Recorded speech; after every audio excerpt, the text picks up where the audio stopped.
ನಮಸ್ತೆ ಎಲ್ಲರಿಗೂ ಸ್ವಸ್ತಿಸ್ ಕಿಚನ್ಗೆ ಸ್ವಾಗತ. ಇವತ್ತಿನ ವಿಡಿಯೋದಲ್ಲಿ ಮದುವೆ ಮನೆಗಳಲ್ಲಿ ಹಾಗೆ ಫಂಕ್ಷನ್ಗಳಲ್ಲಿ ಮಾಡೋ ರೀತಿನೇ ತುಂಬಾ ಸುಲಭದಲ್ಲಿ ಶಾವಿಗೆ ಪಾಯಸನ ಹೇಗೆ ಮಾಡೋದಂತ ತೋರಿಸ್ಕೊಡ್ತಾ ಇದ್ದೀನಿ. ಎಷ್ಟೇ ಹೊತ್ತಿಟ್ಟರೂ ಗಟ್ಟಿ ಆಗಲ್ಲ, ತುಂಬಾ ಸುಲಭದಲ್ಲಿ ಮಾಡ್ಕೊಳ್ಬಹುದು. ಬನ್ನಿ ಈ ರುಚಿಯಾದ ಶಾವಿಗೆ ಪಾಯಸನ ಹೇಗೆ ಮಾಡೋದಂತ ನೋಡೋಣ. ಮೊದಲಿಗೆ ಸ್ಟವ್ ಮೇಲೆ ಒಂದು ಕಡಾಯಿ ಇಟ್ಟು ಸ್ವಲ್ಪ ತುಪ್ಪ ಹಾಕ್ಕೊಳ್ತಾ ಇದ್ದೀನಿ. ಒಂದು 3-4 ಚಮಚ ಆಗುವಷ್ಟು ಹಾಕ್ಕೊಂಡಿದ್ದೀನಿ. ತುಪ್ಪ ಸ್ವಲ್ಪ ಬಿಸಿ ಆದಮೇಲೆ ಸ್ವಲ್ಪ ಗೋಡಂಬಿ ಮತ್ತು ಬಾದಾಮಿನ ಕಟ್ ಮಾಡಿ ಹಾಕ್ಕೊಂಡಿದ್ದೀನಿ.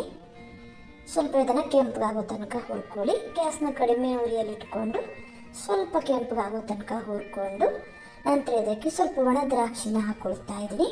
ಒಣ ದ್ರಾಕ್ಷಿ ಸ್ವಲ್ಪ ಉಬ್ಬಿ ಬರೋ ತನಕ ಹುರ್ಕೊಳ್ಬೇಕು. ಡ್ರೈ ಫ್ರೂಟ್ಸ್ನ ಇಷ್ಟೇ ಹಾಕ್ಕೋಬೇಕಂತಿಲ್ಲ, ಸ್ವಲ್ಪ ಕಡಿಮೆ ಅಥವಾ ಜಾಸ್ತಿನೂ ಕೂಡ ಹಾಕ್ಕೊಳ್ಬಹುದು. ಜಾಸ್ತಿ ಹಾಕ್ಕೊಳ್ಳೋದ್ರಿಂದ ಪಾಯಸ ತಿನ್ನುವಾಗ ಬಾಯಿಗಳಲ್ಲಿ ಸಿಕ್ಕಿ ಚೆನ್ನಾಗಿರುತ್ತೆ. ನೋಡಿ, ಈ ರೀತಿ ಡ್ರೈ ಫ್ರೂಟ್ಸ್ನೆಲ್ಲ ಚೆನ್ನಾಗಿ ಹುರ್ಕೊಂಡಾದ್ಮೇಲೆ ಇದನ್ನು ತೆಗೆದು ಒಂದು ಬೌಲಿಗೆ ಹಾಕಿಟ್ಕೊಳ್ತಾ ಇದ್ದೀನಿ.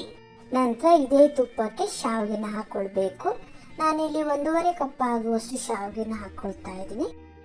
ಗ್ಯಾಸ್ನ ಕಡಿಮೆ ಉರಿಯಲ್ಲಿ ಇಟ್ಕೊಂಡು ಶಾವಿಗೆನ ಚೆನ್ನಾಗಿ ಹುರ್ಕೊಳ್ಬೇಕು.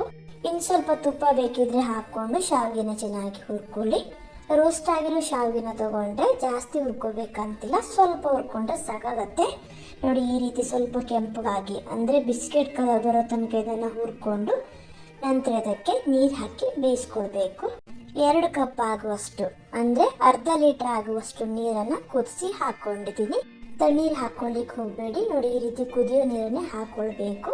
ಜೊತೆಗೆ ನಾನಿಲ್ಲಿ ಒಂದು 5 ಆಗುವಷ್ಟು ಲವಂಗನ ಹಾಕಿ ಶಾವಿಗೆನ ಬೇಯಿಸ್ಕೊಳ್ತಾ ಇದ್ದೀನಿ. ಲವಂಗ ಹಾಕೊಳ್ಳೋದ್ರಿಂದ ಒಳ್ಳೆ ಫ್ಲೇವರ್ ಬರುತ್ತೆ. ಶಾವಿಗೆನ ಚೆನ್ನಾಗಿ ಬೇಯಲಿಕ್ಕೆ ಬಿಡಿ.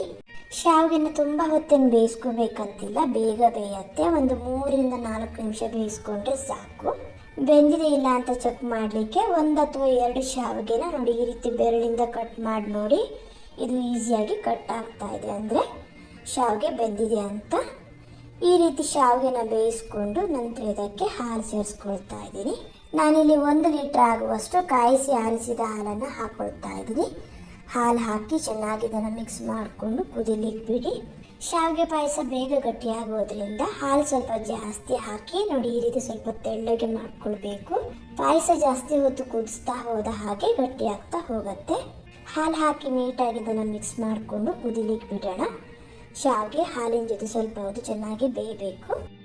1.5 ಕಪ್ ಶಾವಿಗೆಗೆ 2 ಕಪ್ ಆಗುವಷ್ಟು ಬಿಸಿ ನೀರನ್ನು ಹಾಕಿ ಸ್ವಲ್ಪ ಹೊತ್ತು ಶಾವಿಗೆನ ಬೇಯಿಸ್ಕೊಂಡು ನಂತರ 1 ಲೀಟರ್ ಆಗುವಷ್ಟು ಹಾಲು ಹಾಕಿ ಶಾವಿಗೆನ ಚೆನ್ನಾಗಿ ಹಾಲಲ್ಲಿ ಬೇಯಿಸ್ಕೊಳ್ಬೇಕು. ಈ ರೀತಿ ಮಾಡೋದ್ರಿಂದ ಶಾವಿಗೆ ಪಾಯಸ ಎಷ್ಟೇ ಹೊತ್ತಿಟ್ಟರೂ ಗಟ್ಟಿ ಆಗಲ್ಲ. ನೋಡಿ, ಈ ರೀತಿ ಒಂದು 2-3 ನಿಮಿಷ ಚೆನ್ನಾಗಿ ಇದನ್ನು ಕುದಿಸ್ಕೊಂಡು ನಂತರ ಒಂದು ಅರ್ಧ ಚಮಚ ಆಗುವಷ್ಟು ಏಲಕ್ಕಿ ಪೌಡರ್ ಹಾಕ್ಕೊಳ್ತಾ ಇದ್ದೀನಿ. ಹಾಗೆ ನಾನಿಲ್ಲಿ ಸಿಹಿಗೆ 1 ಕಪ್ ಆಗುವಷ್ಟು ಸಕ್ಕರೆ ಹಾಕ್ಕೊಳ್ತಾ ಇದ್ದೀನಿ. ಜೊತೆಗೆ ನಾನಿಲ್ಲಿ ಹುರಿದಿಟ್ಕೊಂಡಿರೋ ಗೋಡಂಬಿ, ದ್ರಾಕ್ಷಿ ಮತ್ತು ಬಾದಾಮಿನ ಕೂಡ ಹಾಕ್ಕೊಂಡು ಚೆನ್ನಾಗಿ ಇದನ್ನು ಮಿಕ್ಸ್ ಮಾಡಿಕೊಂಡು ಮತ್ತೆ ಒಂದು 2 ನಿಮಿಷ ಇದನ್ನು ಕುದಿಸ್ಕೊಳ್ತಾ ಇದ್ದೀನಿ. ಸಿಹಿ ಜಾಸ್ತಿ ಬೇಕನ್ನೋರು ಸಕ್ಕರೆನ ಸ್ವಲ್ಪ ಜಾಸ್ತಿ ಕೂಡ ಹಾಕ್ಕೊಳ್ಬಹುದು. ಸಕ್ಕರೆ ಕಡಿಮೆ ಹಾಕಿದರೆ ಸ್ವಲ್ಪ ಉಪ್ಪು ಹಾಕಿ ಸಿಹಿನ ಬ್ಯಾಲೆನ್ಸ್ ಮಾಡ್ಕೊಳ್ಬಹುದು. ಪಾಯಸ ಕ್ರೀಮಿ ಆಗಿರಬೇಕು ಅಥವಾ ಮಾಡಿದ ತಕ್ಷಣ ಖಾಲಿ ಮಾಡೋದಾದರೆ ಬಿಸಿ ನೀರು ಬದಲು ಹಾಲಲ್ಲಿ ಶಾವಿಗೆನ ಬೇಯಿಸ್ಕೊಳ್ಬಹುದು. ಬೇಕಿದ್ರೆ ನೀವು ಇದಕ್ಕೆ ಸ್ವಲ್ಪ ಕೇಸರಿಗಳನ್ನು ಕೂಡ ಹಾಕ್ಕೊಳ್ಬಹುದು.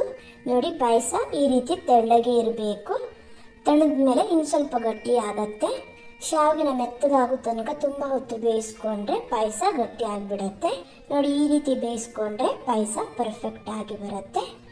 ನಾನಿವಾಗ ಸ್ಟವ್ನ ಆಫ್ ಮಾಡಿಕೊಂಡು ಸ್ವಲ್ಪ ಇದನ್ನು ತಣಿಲಿಕ್ಕೆ ಬಿಡ್ತಾ ಇದ್ದೀನಿ. ಒಂದು 10 ನಿಮಿಷ ಇದು ತಣ್ಣದ ಮೇಲೆ ತೋರಿಸ್ತಾ ಇದ್ದೀನಿ. ನೋಡಿ ಯಾವ ರೀತಿ ಬಂದಿದೆ ಅಂತ.